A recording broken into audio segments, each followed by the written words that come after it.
Halo, selamat sore. Selamat berjumpa kembali dengan saya dalam tugas demonstrasi kontekstual modul 2.36, yakni praktek coaching untuk supervisi akademik.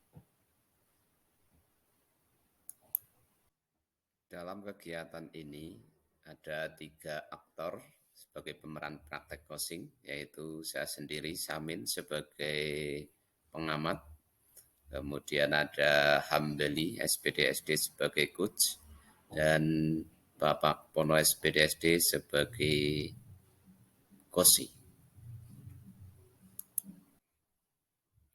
Adapun tujuan pembelajaran praktek coaching kali ini, yaitu praktek coaching ini memiliki tujuan agar CGP memiliki kompetensi keterampilan coaching sehingga dapat mengarahkan kosi untuk menyelesaikan masalahnya sendiri dan memaksimalkan potensi yang dimiliki oleh kosi. Assalamualaikum Pak Pono, Pak Hambali, bagaimana kabarnya? Sehat? Alhamdulillah sehat. Oke. Waalaikumsalam. Baik, langsung saja. Saat ini saya selaku pengamat akan mengamati perjalanan pelatihan coaching antara Pak Pono dan Pak Hambali. Dalam hal ini Pak Hambali berposisi sebagai coach dan Pak Pono sebagai kosi yang akan melakukan percakapan panjenengan berdua. Dalam hal ini ada beberapa pertanyaan buat Pak Hambali. Motivasi apa tentang percakapan ini sebagai coach, tentang alur tirta daripada tujuan dan lain sebagainya. Monggo Pak Hambali, ada kiat-kiat apa terkait dengan coaching yang Pak Hambali persiapkan? Ya, mungkin saya ingin memberi membantu Pak Pono dalam mengalami permasalahan, ingin menunjukkan ide-ide yang baru untuk Pak Pono sehingga Pak Pono nanti permasalahannya dapat terselesaikan. Ya. Indikator yang pokoknya akan Pak Hambali bawakan mungkin kehadiran penuh atau mungkin tanggung jawab dan sebagainya, Pak Hambali. Mungkin saya mengajukan pertanyaan berbobot itu, Pak. Baiklah. Langsung saja untuk menyingkat waktu, silakan percakapan bisa dimulai. Iya. Assalamualaikum Pak Pono. Waalaikumsalam Pak Hambali. Iya. Bagaimana kabarnya hari ini Pak Pono? Ya, alhamdulillah kabarnya baik. Saya sehat walafiat. Gimana Pak Hambali kabarnya? Ya, alhamdulillah saya juga sehat walafiat. Ngomong-ngomong ini tadi Pak Pono kayaknya chat saya itu kira-kira ada permasalahan apa ya Pak? Oh iya Pak, saya ini punya masalah di kelas saya. Anak-anak saya itu ketika pembelajaran matematika itu mereka kurang bisa mengikuti dengan baik Pak. Jadi mereka kurang menyukai pelajaran matematika Pak. Nah, padahal saya sudah mencoba berusaha lah agar mereka itu tertarik dengan matematika, tapi ternyata ada saja itu yang membuat mereka itu kurang aktif dalam matematika, bahkan mereka lebih suka untuk bercerita sendiri gitu Pak. Oh iya. Oh begitu. Jadi anak tidak suka pelajaran matematika dan ada beberapa anak mungkin yang suka bercerita sendiri seperti itu. Iya betul Pak. Oh ya. Nah, oke, jadi apa yang ingin harapkan Pak Pono di akhir percakapan nanti? Ya, harapan saya ya setelah ini saya mendapatkan solusi atas permasalahan saya, yaitu saya ingin sekali anak itu lebih aktif dalam belajar matematika, bisa mengikuti pembelajaran dengan baik, fokus, dan mendapatkan atau mengerjakan tugas tepat waktu Pak. Oh ya. Oke, jadi Pak Pono menginginkan solusi dari permasalahan Pak Pono tersebut agar anak itu suka pelajaran matematika dan bisa mengerjakan tugas tepat waktu ya. Nah, sekarang coba Pak Pono ceritakan secara detailnya itu kondisi yang terjadi sebenarnya di kelas itu bagaimana coba. Oh iya Pak. Begini Pak, saya ini sebenarnya sudah mencoba menerapkan pembelajaran dengan yang paling mudah Pak. Jadi kalau kaca pada pengalaman saya pada waktu SD itu kan guru saya mengajarkan dari yang mudah, kemudian sedikit sulit, kemudian tambah sulit sehingga ketika pada posisi yang agak sulit pun nanti kita bisa mengerjakan. Tapi saya sudah menerapkan seperti itu. Dan ternyata nggak berlaku di kelas saya Pak. Jadi ketika awalnya mereka memang suka ya minat dengan belajar matematika, suka mengikuti, tapi ketika ditingkatkan sedikit saja misalnya dengan angkanya dirubah ya yang lebih besar itu nanti mereka sudah semacam enggan mengerjakan gitu Pak, enggan untuk memperhatikan. Jadi seperti itu Pak. Oh iya. Jadi menurut Pak Pono, anak-anak tersebut itu walaupun Pak Pono sudah menerapkan ya pembelajaran dari yang mudah kemudian ke tingkat yang sulit-sulit, tetap saja anak tersebut itu masih lemah dalam berhitung, seperti itu. Iya Pak. Jadi sepertinya memang ada anak saya yang dalam hitung itu mengalami kelemahan atau kurang dalam kemampuan hitungnya. Dan yang lain mungkin sedang-sedang saja. Memang ada sih satu anak yang cukup cepat dalam berhitung sehingga dia itu kalau mengerjakan tugas lebih cepat dari yang lain. Jadi boleh dibilang selalu tepat waktu. Tapi yang lain sampai waktu yang ditentukan itu umumnya belum selesai karena mungkin yang lambat ini mempengaruhi pada yang sedang barangkali. Jadi nanti tidak bisa terselesaikan semuanya Pak. Gitu Pak. Oh, oke. Nah, menurut Pak Pono, agar murid-murid Pak Pono tersebut suka pelajaran matematika dan maksudnya dalam berhitung itu suka, itu apa yang bisa dilakukan Pak Pono? Pak? Nah, ini apa yang saya ingin cari solusinya Pak. Tapi kalau dipikir, mungkin saya perlu menerapkan pembelajaran yang menyenangkan bagi anak mungkin ya. Mungkin pembelajaran perlu dibuat secara lebih bervariasi barangkali. Atau mungkin dengan menyediakan permainan-permainan kecil mungkin di dalam pembelajaran saya mungkin ya Pak ya. Barangkali seperti itu Pak. Baik Pak, jadi Pak Pono ingin menerapkan metode pelajaran yang bervariasi dan tadi ingin menerapkan metode menyelipkan pembelajaran matematika itu diselingi permainan.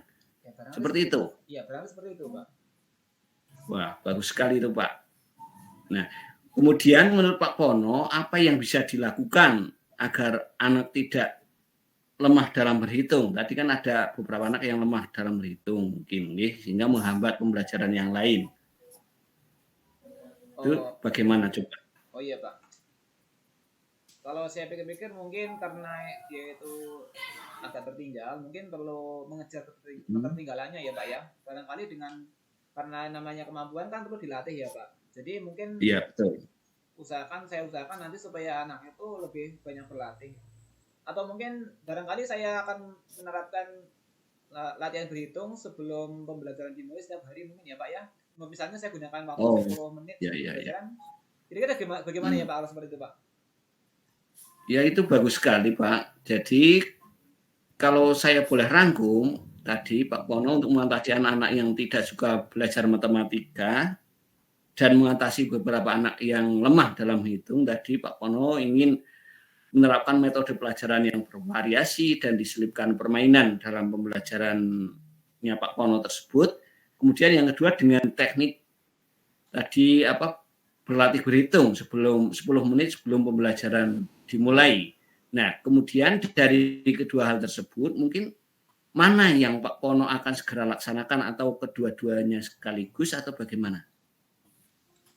Oh iya Pak, kalau menurut saya keduanya itu penting ya, karena memang satu untuk menarik minat siswa yang secara umum itu dengan pembelajaran bervariasi itu memang perlu dilaksanakan tapi karena ini menyangkut model pembelajaran kan mungkin perlu agak waktu persiapan juga ya. Jadi mungkin ini yang seperti ini akan saya terapkan mungkin minggu depan Pak. Jadi nanti ketika pembelajaran matematika saya siapkan rencana pembelajaran yang mengandung unsur mengaktifkan siswa mungkin ya. Tapi mengenai keterampilan beberapa anak yang agak lambat itu mungkin bisa dimulai dari besok mungkin ya Pak ya. Mungkin jadi mungkin yang bisa dimulai dari besok mungkin itu yang melatih keterampilan berhitung ya Pak ya. Jadi itu yang diprioritaskan. Oh iya. Berarti, nah kira-kira nanti kan Pak Pono perlu bantuan atau siapa yang terlibat dalam mewujudkan keinginan Pak Pono tersebut? Kalau tadi Pak Pono ingin menerapkan mungkin untuk berlatih berhitung itu besok, itu kira-kira yang terlibat itu siapa coba? Kalau untuk pembelajaran yang menyenangkan, mungkin ya saya sendiri dan siswa sebagai warga kelas ya. Saya sebagai guru, kemudian juga warga kelas. Tapi kalau untuk keterampilan berhitung mungkin selain saya dan siswa mungkin perlu melibatkan wali murid ya Pak ya. Barangkali di rumah anak juga supaya dikontrol oleh orang tuanya supaya berlatih berhitung barangkali Pak. Nah, baik Pak. Nah, jadi yang terlibat itu Pak Pono sendiri dan anak-anak. Kemudian yang untuk berlatih berhitung itu juga melibatkan orang tua di rumah, nggih? Nggih, Pak.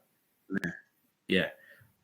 Nah, baiklah Bapak Pono, tadi Pak Pono ingin memperbaiki kondisi ini tadi sudah dalam minggu depan dan bisa besok ya untuk berhitungnya. Nah, saya doakan semoga Pak Pono berhasil dalam menerapkan ide-ide yang baru tersebut.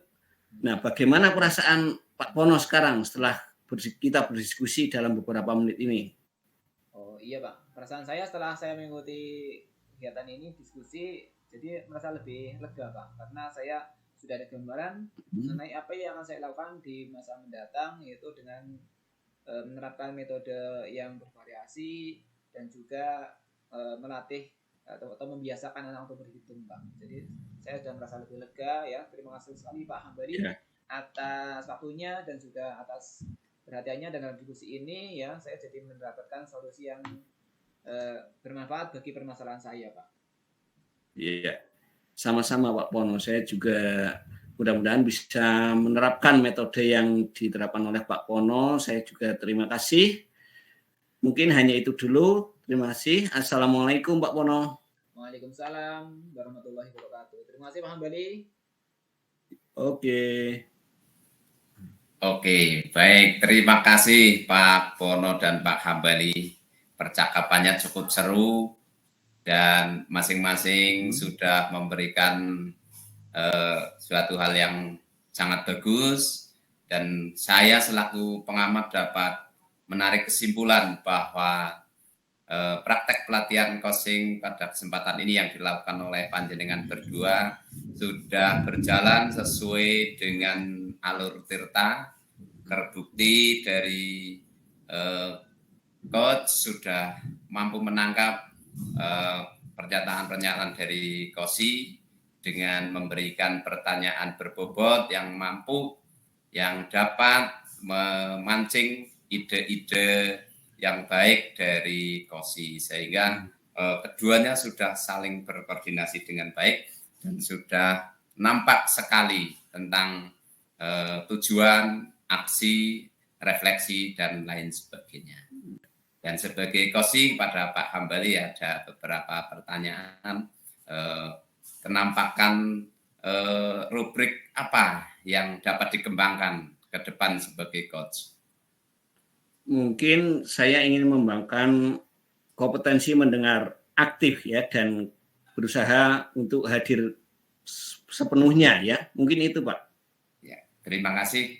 Baik, kesimpulan terakhir percakapan pelatihan coaching pada kesempatan ini yang Bapak berdua lakukan sangat bagus.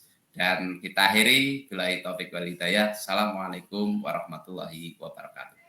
Waalaikumsalam warahmatullahi wabarakatuh. Ya.